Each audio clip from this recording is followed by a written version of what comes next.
اعوذ باللہ من الشیطان الرجیم بسم اللہ الرحمن الرحیم وَأَتِمُّ الْحَجَّ وَالْعُمْرَةَ لِلَّهِ صدق اللہ العظیم وقال تعالی فی شأن حبیبہ الکریم ان اللہ وملائکتہ یصلون علی النبی یا ایہا الذین آمنوا صلوا علیہ وسلموا تسلیما اللہم صلی علی سیدنا محمد وعلی آلہ وصحبہ افضل صلواتک وعدد معلوماتک وبارک وسلم۔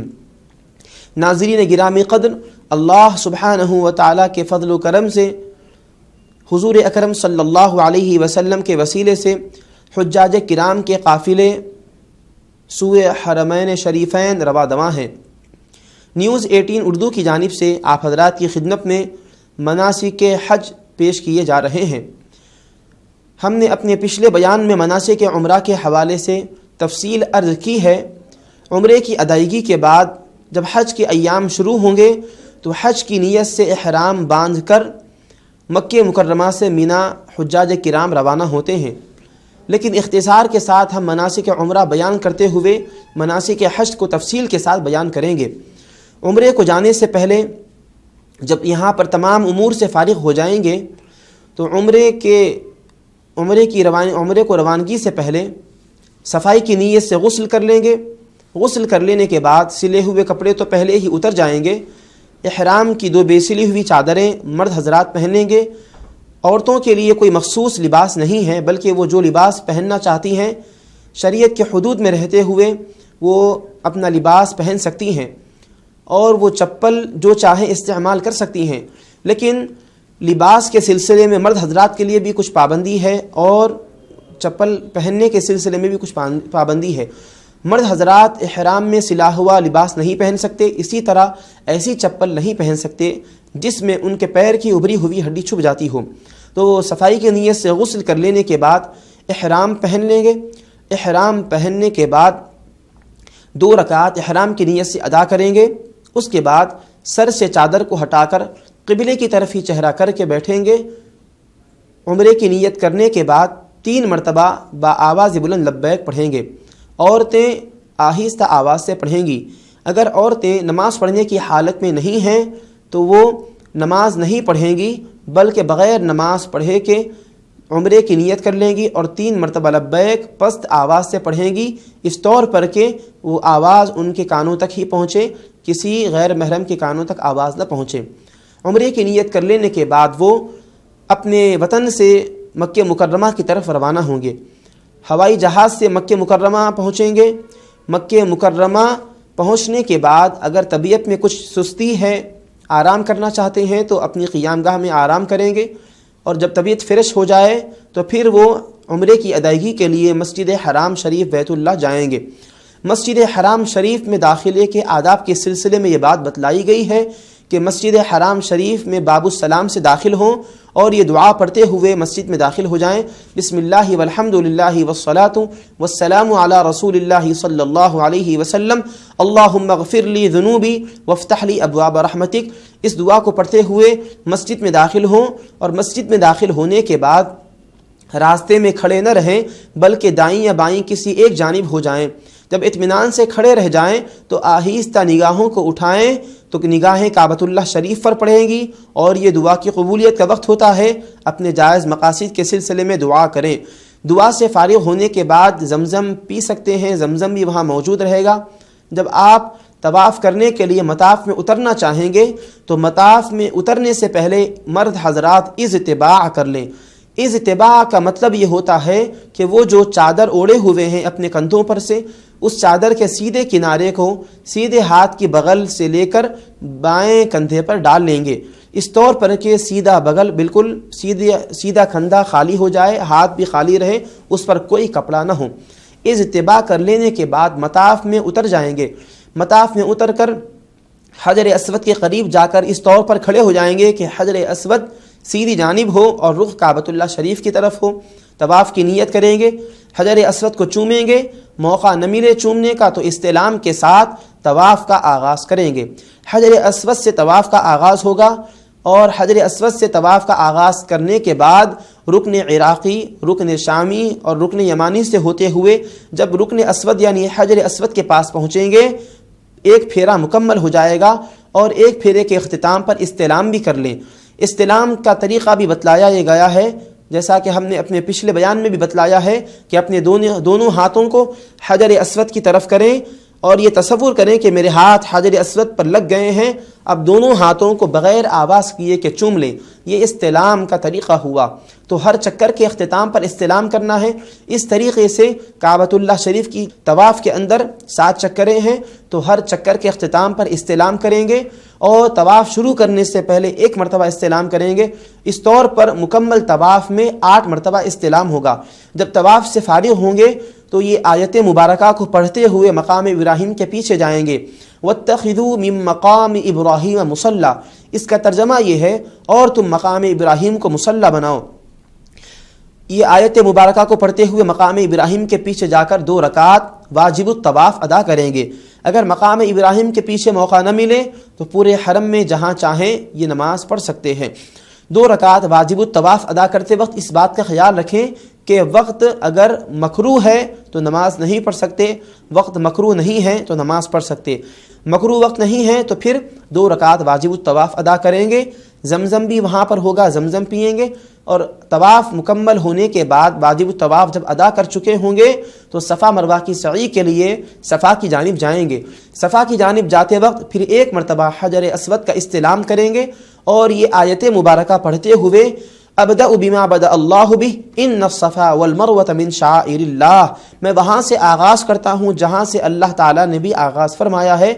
ان الصفا والمروۃ من شعائر اللہ، بے شک صفا اور مروہ اللہ تعالیٰ کی نشانیوں میں سے نشانیاں ہیں۔ یہ آیت مبارکہ کو پڑھتے ہوئے صفا پہاڑی کی طرف جائیں گے، وہاں جا کر کھڑے ہو جائیں گے اور وہاں سے کعبۃ اللہ شریف کی طرف رخ کر کے صفا مروہ کے درمیان سعی کی نیت کریں گے، دعائیں پڑھیں گے اور صفا پہاڑی سے اتر کر مروہ کی جانب جائیں گے۔ ان دونوں پہاڑیوں کے درمیان ایک ایسا مقام آئے گا جہاں پر مرد حضرات کو تھوڑا سا تیز دوڑنا ہے، عام رفتار سے تھوڑا سا تیز دوڑیں گے۔ نشانی کے لیے وہاں پر سبز لائٹیں نصب کی گئی ہیں، سبز لائٹوں والا وہ ایریا ہے، وہاں پر تیز دوڑیں گے۔ اگر مرد حضرات کے ساتھ خواتین بھی ہوں تو پھر ان کے لیے رخصت ہے، وہ خواتین کا لحاظ کرتے ہوئے نارمل رفتار کے مطابق چلیں۔ صفا سے نکل کر مروہ پر پہنچیں گے، 1 چکر مکمل ہوگی، مروہ سے صفا پر آئیں گے تو 2 چکریں مکمل ہو جائیں گی۔ اس طریقے سے ان کو 7 چکریں کرنی ہیں۔ تو صفا سے سعی کا آغاز ہوگا، مروہ پر سعی کا اختتام ہوگا۔ یہ عمرے کا پہلا واجب ہے۔ عمرے کے اندر 2 فرائض، 2 واجبات ہیں۔ پہلی جو شرط ہے، جو پہلا فرض ہے جس کو شرط کہتے ہیں، وہ عمرے کی نیت کے ساتھ تلبیہ پڑھنا ہے۔ نمبر 2 طواف کعبۃ اللہ شریف ہے۔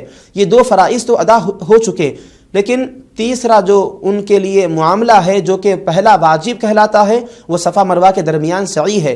سعی کے 7 چکر مکمل ہونے کے بعد 2 رکعت نماز ادا کریں گے، مکروہ وقت نہ ہو۔ اگر مکروہ وقت ہو تو پھر وہ نماز ادا نہیں کریں گے۔ نماز ادا کرنے کے بعد سعی مکمل ہو چکی، اب ایک واجب باقی رہ گیا، وہ یہ ہے کہ اپنے سر کے بال منڈوائیں یا کم کروائیں۔ اس کو شرعی اصطلاح میں حلق یا تقصیر کہتے ہیں۔ حلق کے معنی پورے سر کے بال منڈوانا، تقصیر کے معنی 1 انگل کے برابر بال کم کروانا۔ جب حلق یا تقصیر کروا لیں گے تو عمرہ مکمل ہو گیا۔ غسل کر کے نارمل کپڑے پہن لیں گے اور نارمل احرام کے ممنوعات بھی ان پر عائد نہیں رہیں گے، جیسے نارمل وہ رہتے ہیں اسی طرح رہیں گے۔ حج کے ایام کا انتظار کریں گے۔ یہ تو عمرے کی تفصیل ہم نے اس سے پہلے عرض کی ہے، یہاں اختصار کے ساتھ عمرے کا طریقہ بھی ہم نے بیان کیا ہے۔ عمرے سے فارغ ہو کر حج کے ایام کا انتظار کریں گے، تب تک نمازیں پڑھتے رہیں گے، قرآن مجید کی تلاوت کرتے رہیں گے، ان کا عبادتوں کا اہتمام کریں گے۔ جب حج کے ایام شروع ہوں گے، حج کے ایام کب سے شروع ہوتے ہیں؟ 8 ذی الحجہ سے شروع ہوتے ہیں۔ تو 8 ذی الحجہ کی رات میں اپنی قیام گاہ سے غسل وغیرہ کر کے احرام کا لباس پہن کر مسجد حرام شریف بیت اللہ پہنچ جائیں۔ وہاں جا کر ممکن ہو تو طواف بھی کر لیں اور واجب الطواف نماز بھی ادا کریں۔ موقع نہ مل سکے تو 2 رکعت احرام کی نیت سے ادا کریں۔ نماز ادا کرنے کے بعد حج کی نیت کر لیں۔ حج کی نیت یہ ہے اللہم انی ارید الحج فیسرہ لی وتقبلہ منی، اے اللہ میں حج کی نیت کرتا ہوں، اس کو میرے لیے آسان فرما اور قبول فرما۔ اس نیت کے ساتھ 3 مرتبہ آواز بلند لبیک پڑھیں، خواتین بھی لبیک پڑھیں گی، مرد حضرات بھی لبیک پڑھیں گے۔ اگر کوئی حج بدل کر رہے ہیں تو وہ جن کی طرف سے بھی حج کر رہے ہیں ان کی طرف سے نیت کریں، اے اللہ میں فلاں کی طرف سے حج کر رہا ہوں تو اس کو میرے لیے آسان فرما اور ان کی جانب سے قبول فرما۔ اس نیت کے ساتھ 3 مرتبہ لبیک پڑھیں گے۔ جیسے لبیک پڑھیں گے ممنوعات احرام سے بچنا ان کے لیے لازم اور ضروری ہو جاتا ہے۔ لبیک پڑھیں گے اور اس کے بعد جب 8 تاریخ کو فجر کی نماز وہ مکہ مکرمہ میں ادا کریں گے، 8 ذی الحجہ کو فجر کی نماز ادا کرنے کے بعد جب سورج نکلے گا، سورج کے نکلنے کے بعد مکہ مکرمہ سے مینا روانہ ہو جائیں گے۔ یہ حج کا پہلا دن ہے۔ حج کا پہلا دن یہ ہے کہ 8 تاریخ کو احرام پہن کر حج کی نیت کے ساتھ لبیک پڑھ کر فجر کی نماز مکہ مکرمہ میں ادا کر کے سورج کے نکلنے کے بعد مکہ مکرمہ سے مینا کی طرف روانہ ہو جائیں گے۔ مینا پہنچ کر ظہر، عصر، مغرب، عشاء اور 9 تاریخ کی فجر پڑھیں گے۔ یہ پہلا دن مکمل ہو جائے گا۔ اب دوسرا دن جو کہ 9 ذی الحجہ ہے، اس دن کی تفصیل ہم عرض کر رہے ہیں۔ 9 ذی الحجہ کو فجر کی نماز مینا میں ادا کرنے کے بعد جب سورج نکلے گا تو سورج نکلنے کے بعد لبیک پڑھتے ہوئے مینا سے عرفات کی طرف روانہ ہو جائیں گے۔ عرفات پہنچیں گے، عرفات زوال سے پہلے پہنچ جائیں گے کیونکہ زوال کے بعد سے وقوف عرفہ شروع ہوتا ہے۔ تو عرفات پہنچنے کے بعد اگر موقع ملے تو غسل کر لیں، اگر غسل کرنے کا موقع نہ ملے تو وضو کر لینا کافی ہے۔ زوال کے بعد غفلت نہیں کرنی چاہیے، تمام کام زوال سے پہلے کر لینی چاہیے۔ جب ان تمام کاموں سے فارغ ہو گئے، غسل کا موقع ملا غسل کر لیے یا پھر وضو کر لیے، تو اب زوال کے بعد یعنی زوال کا وقت جب ختم ہو جائے گا، ظہر کا وقت شروع ہو جائے گا، تب سے لے کر غروب آفتاب تک وقوف عرفہ کا وقت ہے۔ میدان عرفات میں ہی ٹھہرے رہنا ہے اور یہاں پر نمازوں کا اہتمام بھی کرنا ہے، تلبیہ کثرت کے ساتھ پڑھنا ہے، گڑ گڑا کر دعائیں کرنی ہیں۔ تو ظہر کی نماز عرفات کے میدان میں ادا کریں گے، عصر کی نماز بھی عرفات میں ہی ادا کریں گے۔ یہاں پر تفصیل یہ ہے کہ عصر کی نماز اور ظہر کی نماز میدان عرفات یعنی مسجد نمیرہ میں اگر ادا کر رہے ہیں، عرفات کی مسجد نمیرہ ہے وہاں ادا کر رہے ہیں تو دونوں نمازوں کو ملا کر پڑھیں گے، 1 اذان 2 اقامت کے ساتھ۔ لیکن ہر کسی کو مسجد نمیرہ میں نماز ادا کرنے کا موقع نہیں ملتا تو وہ لوگ اپنے اپنے خیموں میں نماز پڑھتے ہیں، تو ان کے لیے امام اعظم رحمہ اللہ کی تحقیق کے مطابق احادیث شریفہ کی روشنی میں یہ بات ہے کہ وہ اپنے اپنے خیموں میں جو نماز پڑھ رہے ہیں، ظہر کو ظہر کے وقت ادا کریں گے، عصر کو عصر کے وقت ادا کریں گے۔ تو ظہر اور عصر کی نماز عرفات میں ادا کریں گے، دعاؤں میں مصروف رہیں گے، تلبیہ پڑھتے رہیں گے۔ یاد رہے کہ یہاں ذری بھی غفلت ہونی نہیں چاہیے کیونکہ یہ حج کا رکن اعظم ہے۔ وقوف عرفہ اصل میں تو حج یہیں پر ادا ہوتا ہے، رکن اعظم ہے یہ حج کا، تو یہاں غفلت نہیں ہونی چاہیے۔ انوار و تجلیات کا نزول ہوتا ہے، پہم رحمتوں کی بارش ہوتی ہے، اللہ سبحانہ و تعالی اپنے بندوں پر نظر رحمت فرماتا ہے۔ اور حدیث شریف میں آتا ہے، صحابی بیان فرماتے ہیں کہ حضور اکرم صلی اللہ علیہ وسلم نے ارشاد فرمایا، جو کوئی یوم عرفہ یعنی عرفہ کے دن میدان عرفات میں 100 مرتبہ سورہ اخلاص پڑھے، 100 مرتبہ لا الہ الا اللہ وحدہ لا شریک لہ لہ الملک ولہ الحمد وہو علی کل شیء قدیر پڑھے، اور 100 مرتبہ درود ابراہیم اللہم صلی علی سیدنا محمد وعلی آل سیدنا محمد کما صلیت علی سیدنا ابراہیم وعلی آل سیدنا ابراہیم انک حمید مجید۔ یہ تینوں چیزیں 100 مرتبہ پڑھتا ہے، سورہ اخلاص اور لا الہ الا اللہ وحدہ لا شریک لہ لہ الملک ولہ الحمد وہو علی کل شیء قدیر۔ نمبر 3 درود ابراہیم، یہ 100 مرتبہ پڑھتا ہے تو حضور اکرم صلی اللہ علیہ وسلم فرماتے ہیں، اللہ سبحانہ و تعالی اپنے فرشتوں سے فرماتا ہے، اے میرے فرشتوں، میرے بندے کو دیکھو کہ وہ میری تسبیح اور تہلیل کیا، میری پاکی بیان کیا، میری تعریف کیا، اور میرے حبیب صلی اللہ علیہ وسلم کے دربار میں درود کا نذرانہ پیش کیا، تم بتلاؤ کہ میں اس کو کیا جزا دوں گا۔ اللہ سبحانہ و تعالی خود فرماتا ہے اے میرے فرشتوں گواہ رہو کہ میں نے اس کے تمام گناہ بخش دیے ہیں، میں نے خطاؤں کو اس کے درگزر فرمایا ہے۔ اگر وہ سارے عرفات والوں کے لیے بھی دعا کرتا تو میں اس کی دعا ان کے حق میں قبول کر لیتا۔ تو رحمت خدا بندی ایسے دستگیری کرتی ہے تو عرفات کے میدان میں غفلت نہیں کرنی چاہیے، عبادتوں کے اہتمام کے ساتھ ساتھ گڑ گڑا کر دعائیں کرنی چاہیے، تلبیہ کا اہتمام کرنا چاہیے، رب کو راضی کرنا چاہیے، سابقہ گناہوں سے توبہ کرنی چاہیے۔ تو میدان عرفات میں کب تک رہیں گے؟ سورج کے غروب ہونے تک، اور میدان عرفات میں نماز ظہر اور عصر ادا کریں گے، اور ان کا طریقہ بھی ہم نے بتلا دیا۔ اگر اپنے خیموں میں پڑھ رہے ہیں تو حدیث شریف کی روشنی میں امام اعظم کی تحقیق کے مطابق ظہر کو ظہر کے وقت پڑھیں گے، عصر کو عصر کے وقت پڑھیں گے، اور اگر مسجد نمیرہ میں پڑھ رہے ہیں تو ایک اذان 2 اقامت کے ساتھ ظہر اور عصر کو ملا کر ادا کریں گے۔ دعاؤں میں مصروف رہیں گے، گڑ گڑائیں گے، اور عصر کی نماز ادا کرنے کے بعد وہ کھلے آسمان کے نیچے گڑ گڑا کر دعائیں کریں گے۔ سورج کے ڈوبنے تک ایسے ہی وہ دعاؤں میں مصروف رہیں گے۔ سورج غروب ہونے کے بعد وہ عرفات کے میدان سے مزدلفہ کی جانب روانہ ہو جائیں گے۔ مزدلفہ پہنچ کر مغرب اور عشاء کی نماز ملا کر پڑھیں گے۔ یہاں پر اس بات کا خیال رہنا چاہیے کیونکہ یہاں اپنے وطن میں سورج کے غروب ہونے کے ساتھ مغرب کا وقت شروع ہو جاتا ہے اور لوگ نماز ادا کرنے کے لیے متوجہ ہوتے ہیں، لیکن وہاں پر بھی سورج کے ڈوبنے کے بعد چونکہ لوگوں کو عادت رہتی ہے نماز پڑھنے کی تو بے چین ہوتے ہیں اور کہتے ہیں کہ مغرب کا وقت ہو چکا ہے۔ لیکن یہ بات ذہن میں رکھیں کہ مغرب کا وقت عرفات کے میدان میں شروع نہیں ہوتا، بلکہ سورج کے ڈوبنے کے بعد بھی وہاں اس کا وقت شروع نہیں ہوتا، بلکہ مزدلفہ میں پہنچنے کے بعد جب مغرب کا وقت ختم ہوگا، عشاء کا وقت شروع ہونے کے بعد مغرب اور عشاء دونوں کو ایک اذان ایک اقامت کے ساتھ ملا کر پڑھیں گے۔ اس بات کا اچھی طرح خیال رکھنا چاہیے۔ اگر کوئی مزدلفہ کو عشاء کے وقت سے پہلے پہنچ گئے ہیں تو اب بھی ان کو اجازت نہیں ہے کہ وہ مغرب کی نماز ادا کر سکیں، بلکہ ان کو انتظار کرنا چاہیے مغرب کے وقت کے ختم ہونے کا۔ جب مغرب کا وقت ختم ہو جائے تو اب وہ عشاء کے وقت میں مغرب اور عشاء 2 نمازوں کو ملا کر پڑھیں گے، ایک اذان کے ساتھ اور ایک اقامت کے ساتھ۔ ایک ہی اذان ہوگی، اقامت بھی ایک ہی ہوگی۔ اس کا طریقہ یہ ہے پہلے مغرب کی نماز پڑھیں گے اور اس کے بعد عشاء کی نماز پڑھیں گے۔ یہ دونوں نمازیں ادا کرنے کے بعد عشاء کی نماز سے جب فارغ ہو جائیں گے تو مغرب کی سنتیں پڑھیں گے، پھر عشاء کی سنتیں پڑھیں گے۔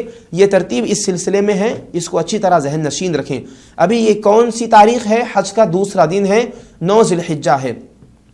مغرب اور عشاء کی نماز مزدلفہ کے میدان میں عشاء کے وقت میں اکٹھا ایک اذان ایک اقامت کے ساتھ ادا کرنے کے بعد دعاؤں میں مصروف رہیں گے اور مزدلفہ سے کنکریاں بھی چن لیں گے، کیونکہ مینا میں آ کر شیطان کو کنکریاں مارنی ہے تو 70 کنکریاں ہیں، اس سے کچھ زائد بھی چن لیں، کیونکہ وہاں کنکریاں مارتے وقت ایک آدھ کنکری گر جاتی ہے، گری ہوئی کنکری کو اٹھا نہیں سکتے تو یہاں سے کچھ زائد کنکریاں لے لیں تاکہ کنکری گر جائے تو کچھ دقت نہ ہو۔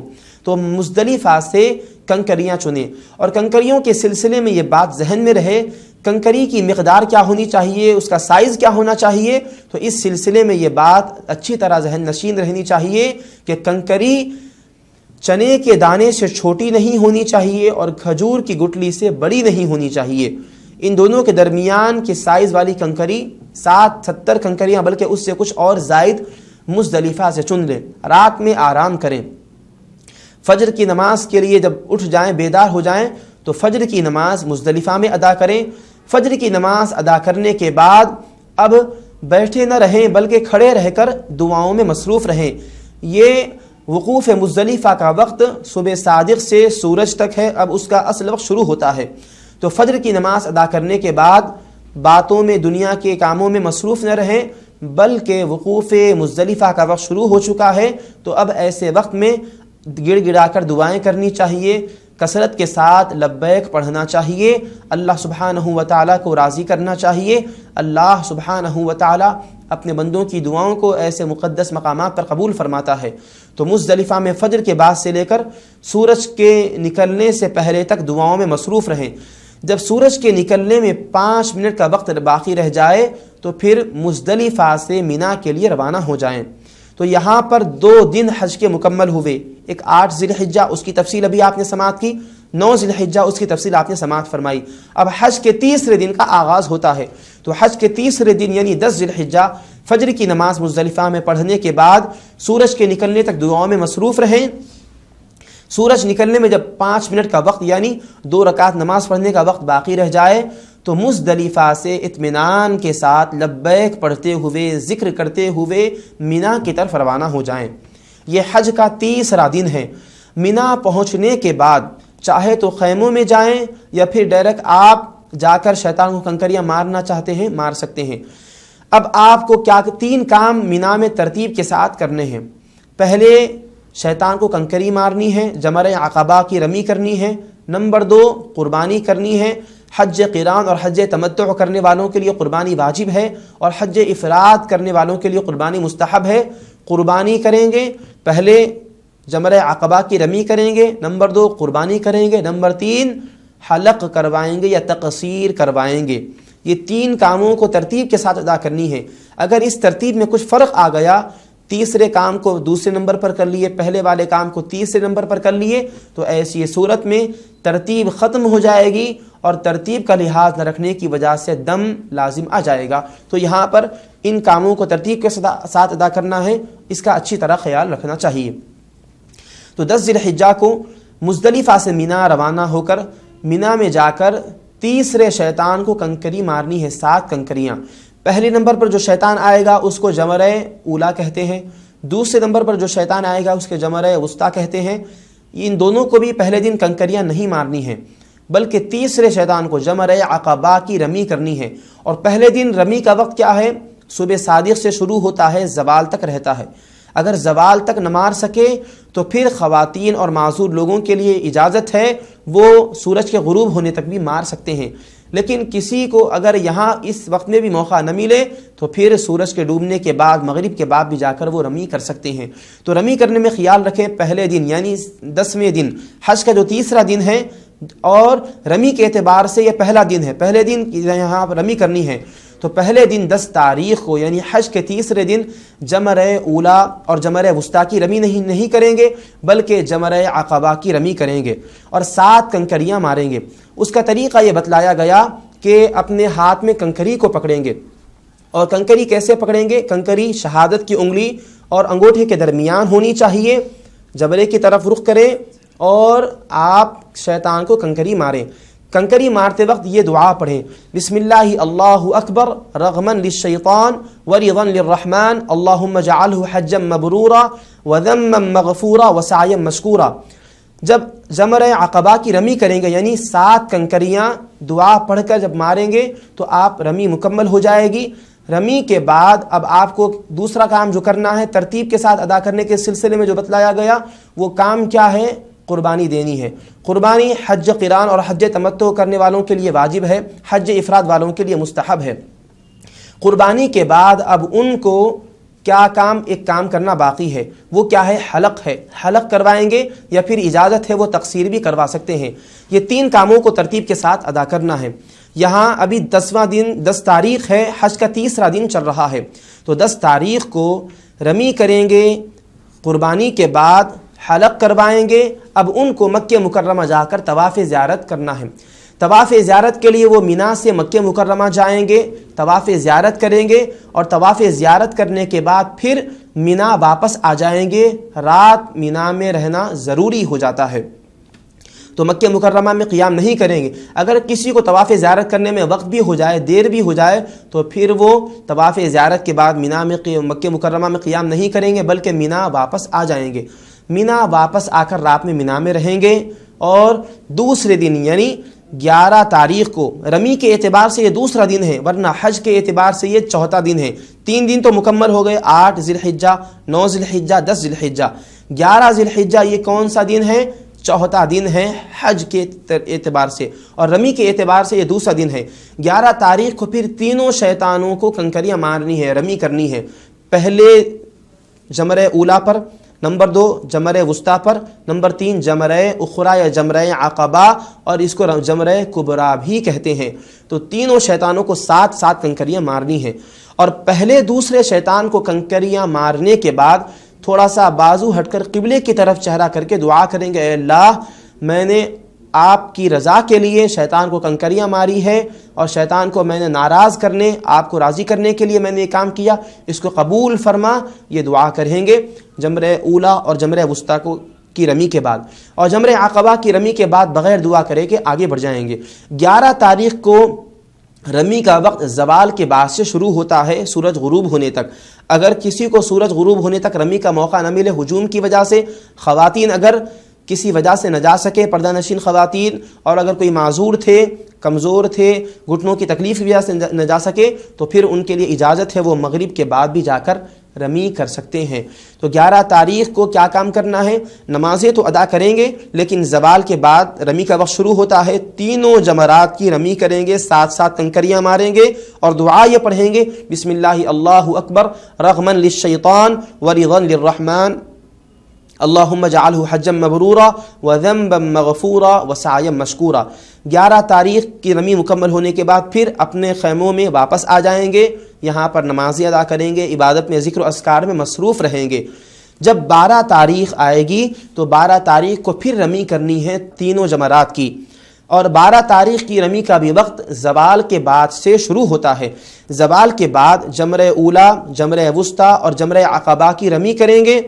اب اگر ان کو مکہ مکرمہ جانے کا ارادہ ہے تو وہ 12 تاریخ کو ہی جمرات کی رمی کے فوراً بعد مکہ مکرمہ کے لیے روانہ ہو جائیں گے، مغرب سے پہلے روانہ ہو جانا چاہیے۔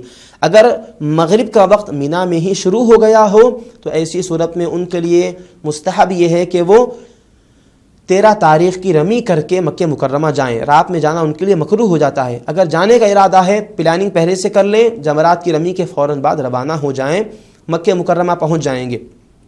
مکہ مکرمہ میں قیام رہے گا۔ جب مکہ مکرمہ سے اپنے وطن واپس آنے کا وقت آئے یا پھر مکہ مکرمہ سے آپ مدینہ منورہ جانے کا وقت آئے تو اخیر میں جاتے وقت طواف وداع بھی کر لیں، جو کہ واجب ہے۔ تو طواف وداع کر کے مکہ مکرمہ سے روانہ ہوں۔ جب مکہ مکرمہ سے رخصتی کا وقت آئے، رخصت ہونے سے پہلے مکہ مکرمہ سے طواف وداع کر کے رخصت ہو جائیں۔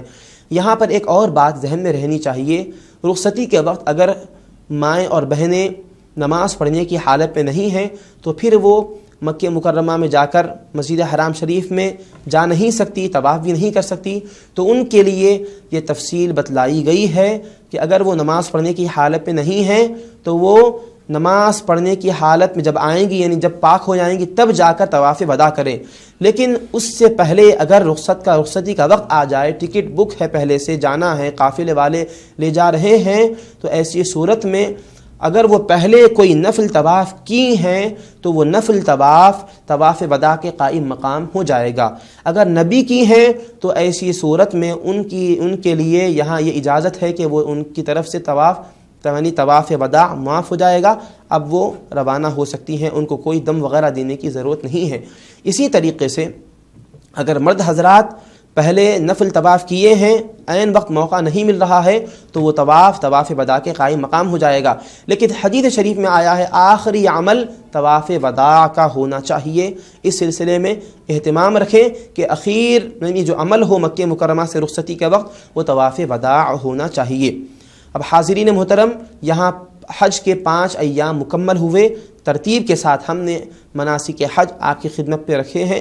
ان باتوں کا خیال رکھتے ہوئے آپ حج کو ادا کیجئے۔ اللہ سبحانہ و تعالی آپ کے حج کو قبول فرمائے، اس میں آسانیاں پیدا فرمائے۔ وصلی اللہ تعالی علی خیر خلقہ سیدنا محمد وعلی آلہ وصحبہ اجمعین والحمد للہ رب العالمین۔